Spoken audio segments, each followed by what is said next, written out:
C'est un court voyage en Corrèze en passant par Aurillac au mois d'août 2020.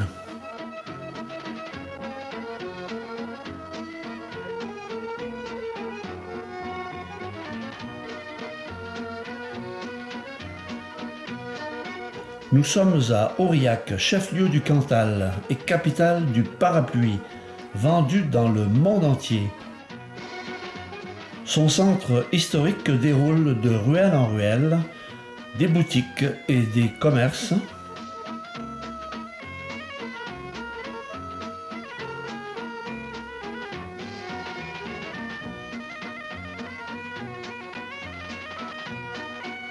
Mais aussi un patrimoine préservé avec des édifices datant du Moyen Âge et de la Renaissance, comme la chapelle d'Arinque ou la magnifique tour de l'hôtel des Consuls, édifiée en 1580 par les bourgeois de la ville. Sur la grande place du marché, l'hôtel de ville, haut en couleur.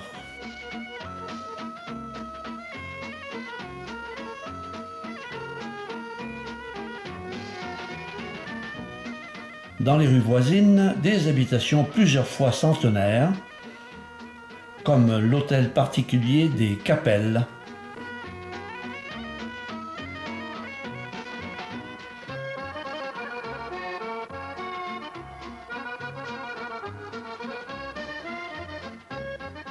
Pointant au-dessus des maisons, le clocher de l'église Notre-Dame-des-Neiges,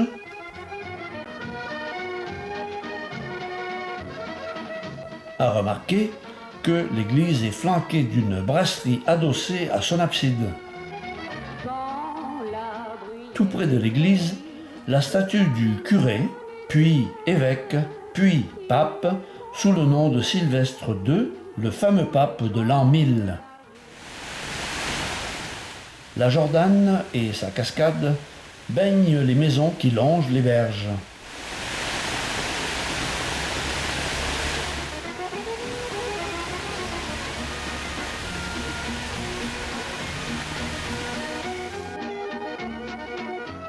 Des passerelles conduisent aux résidences.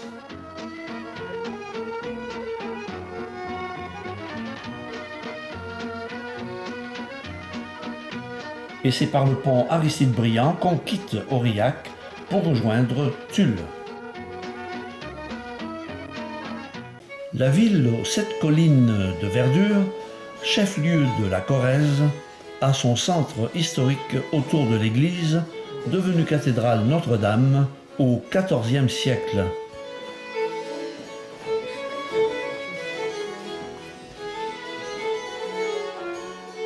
À l'intérieur, des œuvres remarquables, dont un grand vitrail.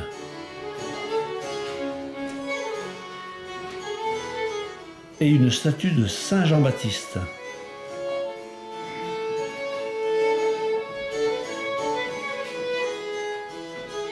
Sur la place Gambetta, qui jouxte l'église, une fontaine et la superbe façade de la maison Loyac du XVIe siècle, richement décorée et agrémentée de tourelles d'angle.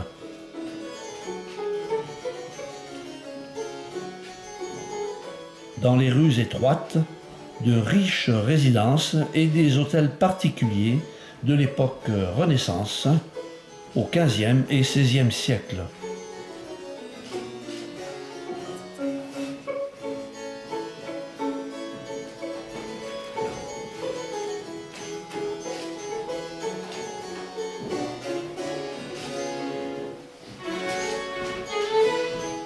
Depuis, Tulle s'est taillé la réputation de capitale de la dentelle avec son point de Tulle.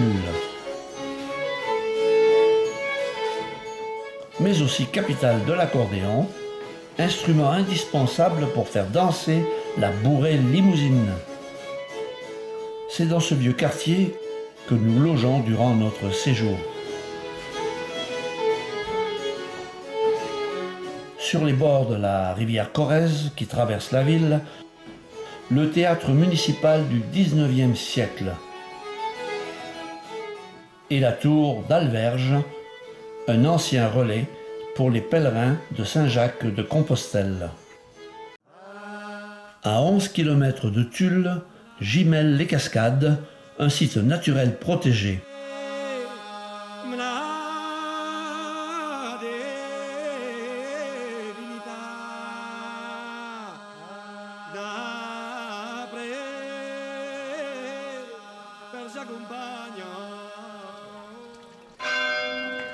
L'église paroissiale du XVe siècle domine le village, d'où on entend au loin les cascades du parc Vuillier.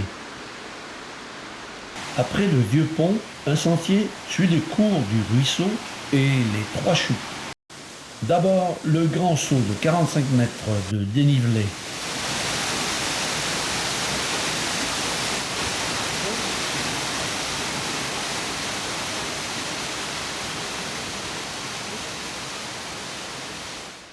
On longe ensuite le relais hôtel-restaurant. Puis c'est la deuxième chute de la Redole de 27 mètres. Deuxième chute.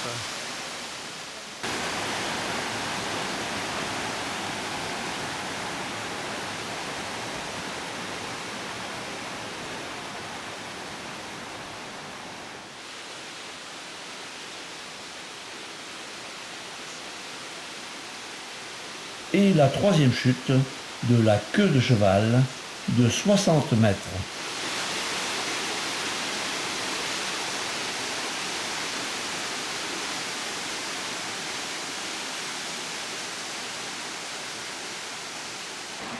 Qui plonge dans le bassin de l'Inferne.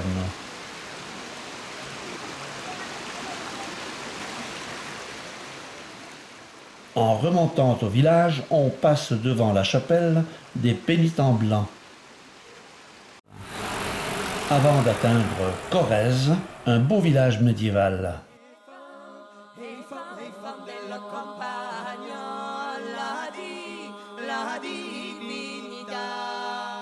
Donnant sur la place de l'église, la porte Margot du XVe siècle, vestige de l'ancien chemin de ronde qui protégeait la cité. Autour de la place, plusieurs demeures Renaissance entourant l'église Saint-Martial du XIIe au XVe siècle.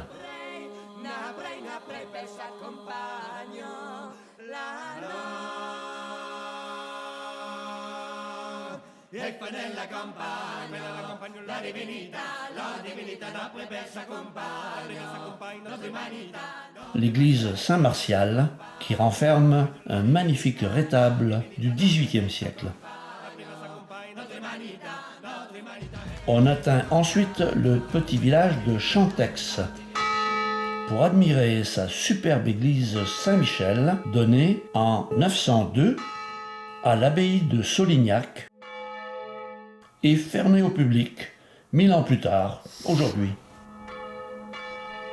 Plus au nord de Tulle, sur le plateau de 1000 vaches, c'est-à-dire de 1000 sources, un site incontournable, Userche. Campé sur un éperon rocheux au-dessus d'un méandre de la Vézère, la cité médiévale en impose.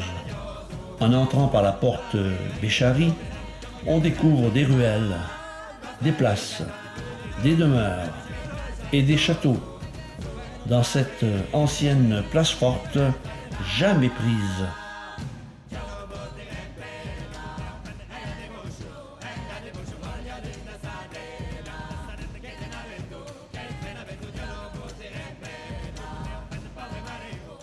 Au cœur de la cité, l'imposante abbatiale Saint-Pierre du XIe siècle.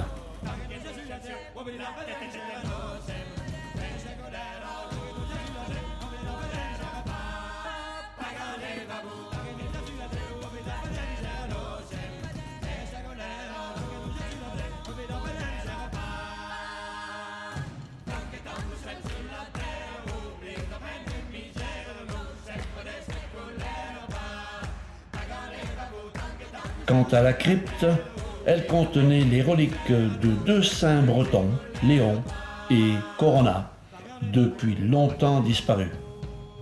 Depuis la place de la Lunade, un superbe panorama sur l'hôtel de Maubec, sur la ville et la rivière. Sur la rue Justice, le château de Taillac, ainsi que l'hôtel de Chavaille.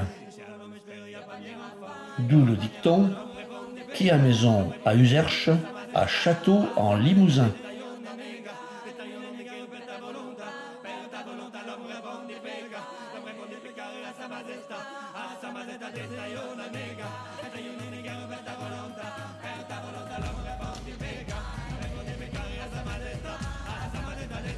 Et enfin, un petit coup pour la route.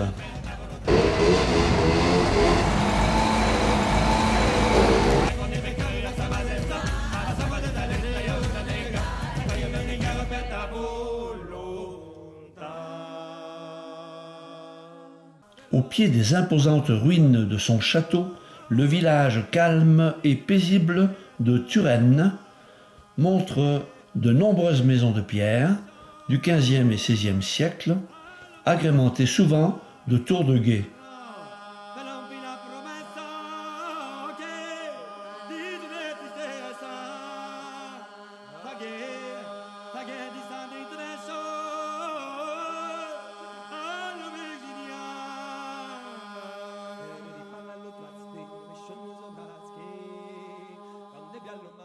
La visite du village laisse aussi le souvenir de rues plutôt raides et exigeantes, à grimper, avec des températures de plus de 35 degrés, pour finalement admirer un panorama remarquable, mais aussi pour découvrir l'existence d'un petit train pour se rendre jusque-là. À quelques kilomètres de Turenne, Collonges-la-Rouge, qui reflète bien son nom, donné par les pierres de grès rouge typiques des lieux.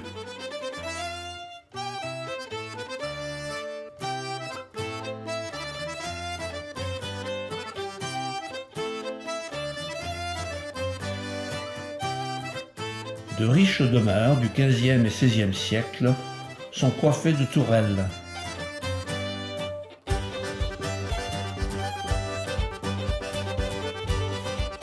Certaines ont aussi des toits de lauze rouge.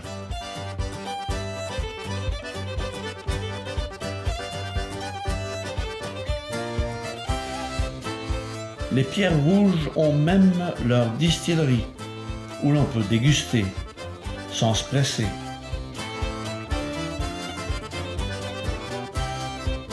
Collonges-la-Rouge est sans doute le site le plus animé de la région en cette période particulière d'épidémie.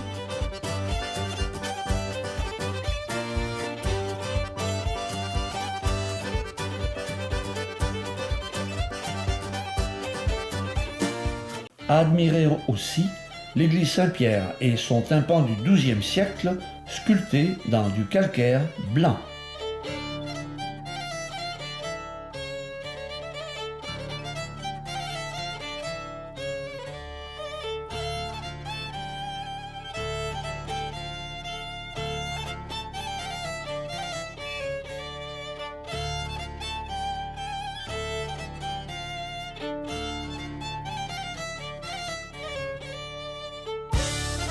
À l'arrière de l'église, la chapelle des Pénitents, datée du XVe siècle,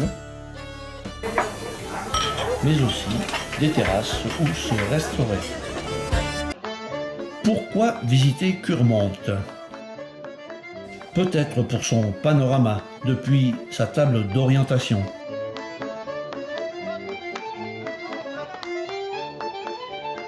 Peut-être parce qu'à cause du 45e parallèle, on est ici à mi-distance du pôle et de l'équateur. Peut-être à cause de l'humour de son exposition intitulée « Dévoile ton confinement ».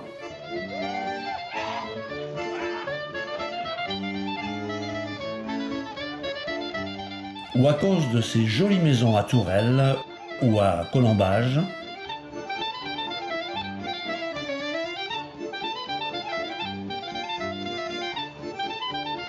ou à cause de sa halle au grain du XIXe siècle.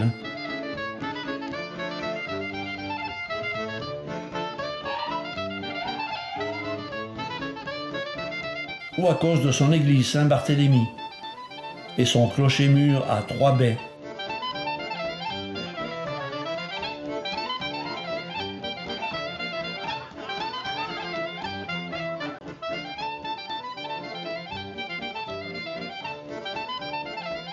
Ou à cause de son château majestueux du XIIe siècle, ou bien à cause de tout cela en même temps. Beaulieu est un des trésors de la haute vallée de la Dordogne au sud de la Corrèze. La vieille ville médiévale se blottit autour de l'ancienne abbaye bénédictine fondée au IXe siècle et de sa magnifique église Saint-Pierre.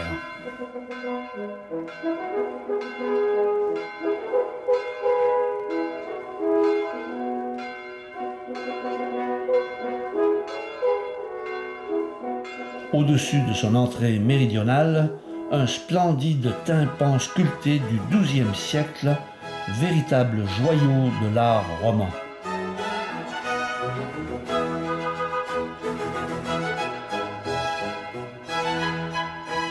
Sur son côté ouest, une superbe maison Renaissance avec une façade décorée de statues et médaillons.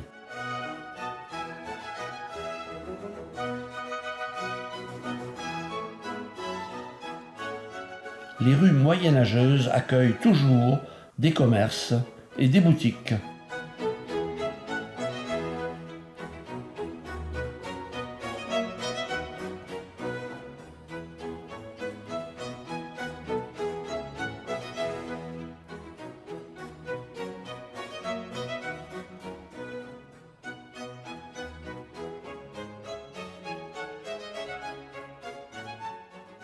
Et les vieilles portes voient encore passer de jeunes touristes.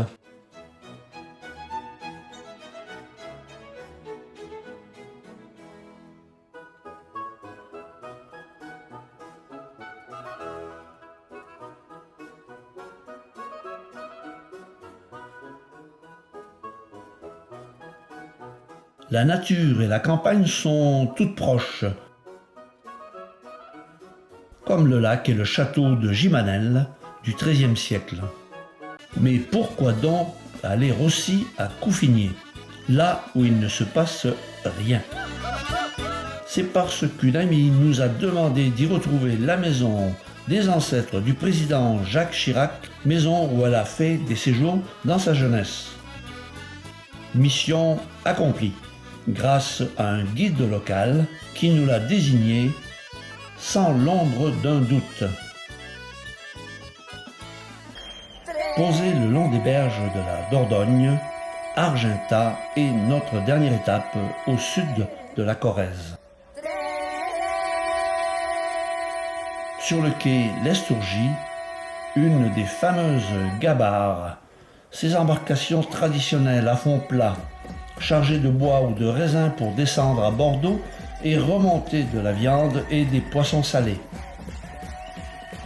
Les anciennes maisons de pêcheurs ont été bien restaurées.